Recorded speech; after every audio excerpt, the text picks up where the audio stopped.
this is we call it a gear plate, on both sides, that is bolted in 2 locations to a structural tube that is actually welded to the framing and the studs of the trailers. So super solid, really nice, tight and secure.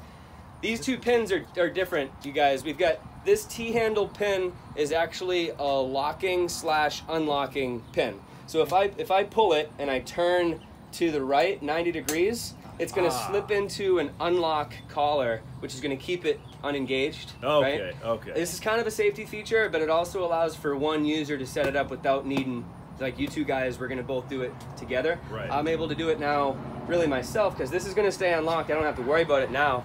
This is a dummy pin. It doesn't have that capability to stay unlocked. Okay, it's either unlock or lock. So I'm going to keep it in an unlocked position, but I got to keep my hand on it. My other hand, I'm pushing the bar forward. Okay, and once I'm past first few inches, I can let go, and I should expect to hear a plunge. I want to get it in a higher position here, and hear that plunge there. Now, this is the most common, I would say, misstep, is people forget about this pin. They hear that pop, they're in a hurry, they maybe have a group that's kind of like congregating, and you're stressing out about what you're doing and when, and you just hear that pop, and you're like, okay, good to go with pull-up bar. But as you guys can tell, right, I'm not plunged here.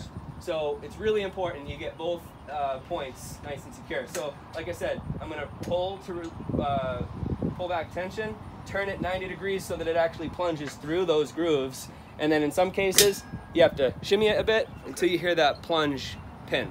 So now I've got anchor, right, and I'm in a position where this is solid. You got all your stabilizer jacks are grounded, and you're good to go. Whether you decide to do pull-ups on that, throw a bungee on that with a little step up. I used to really like taking a battle rope, throwing the battle rope up and over that bar and tethering it to a kettlebell on the other side, and having someone sit here and just do kettlebell rope pulls to simulate rope climb. There you go. There's all kinds of pops. So you don't want it on that middle. If you have a group of kids, Okay. yeah, you can have it on that lower setting.